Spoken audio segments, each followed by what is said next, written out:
Hi friends, welcome. Bharathi Kannamma இன்னைக்கு எபிசோடுக்கான review பார்க்கலாம். வெண்பா பாரதிக்கு கால் பண்ணுறாங்க. எதுக்காக கண்ணம்மாவுக்கு ட்ரீட்மெண்ட் கொடுத்த அப்படின்னு சண்டை போடுறாங்க. கண்ணம்மாவை எனக்கு பிடிக்கவே பிடிக்காது, அவளை பார்த்தாலே எனக்கு கடுப்பாக வருது அப்படின்னு என்கிட்ட ஃபோன் பண்ணி புலம்புவேன். ஆனால் இன்றைக்கி என்னடானா அவள் கையை பிடிச்சி ஒன்றும் இல்லை கண்ணம்மா, உனக்கு எல்லாம் சரியாயிரும் அப்படின்னு கொஞ்சம் ட்ரீட்மெண்ட் பார்க்குற, என்னடா என்கிட்ட நடிக்கிறியா அப்படின்னு கேட்குறாங்க வெண்பா. நான் எதுக்காக உங்ககிட்ட நடிக்கணும், நீ ஃபோனை வைக்கிறியா இல்லையா அப்படின்னு சொல்லிட்டு பாரதி கோபப்பட்டு ஃபோனை கட் பண்ணிடுறாரு. பாரதி வெண்பா கிட்டக்க கோபமாக பேசுகிறத ஹேமா நின்று பார்க்குறாங்க. ஹேமா மனசில் நினைக்கிறாங்க, இந்த வெண்பா ஆண்டி எப்போ பார்த்தாலும் டேடிக்கு ஃபோன் பண்ணி அவரை கோபப்படுத்திகிட்டே இருக்கிறாங்க. ஆனால் சமையலம்மா டேடி மேலே எவ்வளோ பாசமாக இருக்கிறாங்க, இன்றைக்கி டேடியோட உயிரையே காப்பாற்றிருக்கிறாங்க அப்படின்னு நினைக்கிறாங்க மனசில். சமையலம்மாவே எனக்கு அம்மாவாக வந்தால் எவ்வளோ நல்லா இருக்கும் அப்படின்னு நினைக்கிறாங்க ஹேமா. அடுத்ததாக கண்ணம்மா வீட்டில் நடக்கிறத காமிக்கிறாங்க. லக்ஷ்மி கண்ணம்மாவுக்கு மாவு அரைக்கிறதுக்கு ஹெல்ப் பண்ணிகிட்ருக்குறாங்க. அந்த டைமில் வக்கீல் வடிவு வராங்க. என்ன லக்ஷ்மி, நீ போய் படிக்கிற வேலையை பாரு, நான் இதெல்லாம் பார்த்துக்கிறேன் அப்படின்னு சொல்கிறாங்க. பரவாயில்ல, உன்னோட பொண்ணு லக்ஷ்மி உன் மேலே எவ்வளோ பாசமாக அக்கறையாக இருக்கிறா, இந்த மாதிரி பொண்ணு கிடைக்க நீ ரொம்ப கொடுத்து வச்சுருக்கணும் அப்படின்னு சொல்கிறாங்க. பாரதி சாரும் நீயும் ஒருத்தருக்கு ஒருத்தர் பிடிக்கலை அப்படின்னு வெளியில் சொல்லிக்கிட்டாலும் மனசுக்குள்ளே ஒருத்தர் மேலே ஒருத்தர் ரொம்ப அன்பாக தான் இருக்கிறீங்க அப்படின்னு சொல்கிறாங்க வடிவு. அவரோட செல்ஃபோனை திருடி தூக்கிட்டு போனால் உனக்கு என்ன வந்துச்சு, நீ எதுக்காக அவன்கிட்ட சண்டை போட்ட அப்படின்னு கேட்குறாங்க. அவருக்கு வரப்போகிற காயத்தை நீ இடையில புகுந்து தடுத்து பாரு, உன் கையில் அடிபட்டிருக்கு அப்படின்னு சொல்கிறாங்க.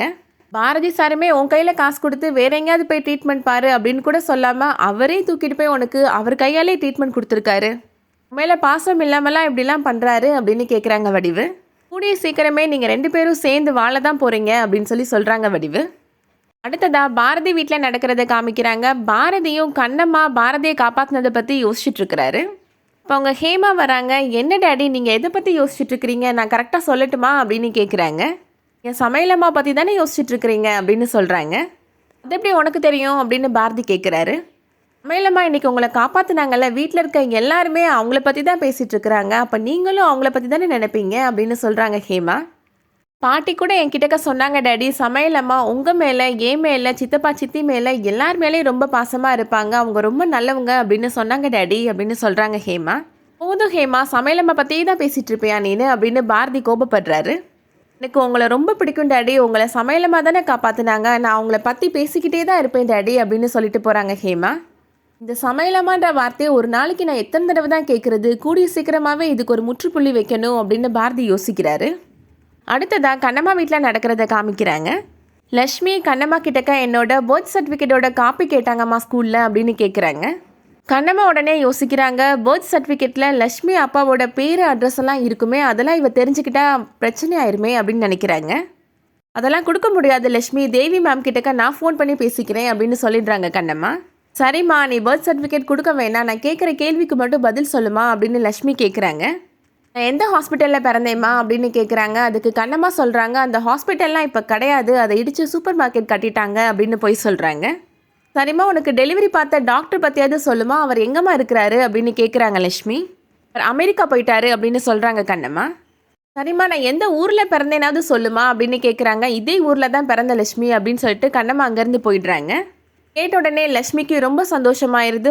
தடவையாக என்னை பற்றின ஒரு தகவல் எனக்கு கிடச்சிருக்கு, நான் இந்த ஊரில் தான் பிறந்தேனா, இதை வச்சு ஏதாவது கண்டுபிடிக்க முடியுமா அப்பாவை பற்றி அப்படின்னு யோசிக்கிறாங்க லக்ஷ்மி.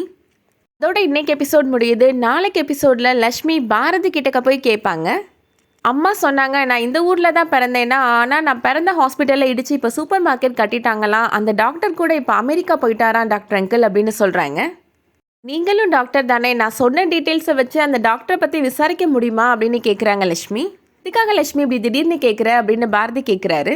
இந்த டாக்டர் கிட்டக்கா விசாரிச்சா என்னோட பர்த் சர்டிஃபிகேட் பற்றி டீட்டெயில்ஸ் கிடைக்கும்ல, அதில் என்னோட அப்பாவோட பேரும் அட்ரஸும் இருக்குல்ல அங்கிள் அப்படின்னு சொல்கிறாங்க லக்ஷ்மி. இதை வச்சு நான் அப்பாவை எப்படியாவது தேடி கண்டுபிடிச்சிருவேன் அப்படின்னு சொல்கிறாங்க. அதை கேட்ட உடனே பாரதிக்கு மனசுக்கு ரொம்ப கஷ்டமாக இருக்குது. அதெல்லாம் முடியாது லக்ஷ்மி, அதெல்லாம் ரொம்ப கஷ்டம் அப்படின்னு சொல்லிடுறாரு பாரதி. கேட்ட உடனே லக்ஷ்மிக்கு மனசுக்கு ரொம்ப கஷ்டமாக இருக்குது, அங்கேருந்து கிளம்பி போயிடுறாங்க. என்ன நடக்க போகுதுன்றதை வெயிட் பண்ணி பார்க்கலாம். சீரியல் அப்டேட்ஸ்க்கு நம்ம சேனலை சப்ஸ்கிரைப் பண்ணிக்கோங்க. தேங்க்ஸ் ஃபார் வாட்சிங்.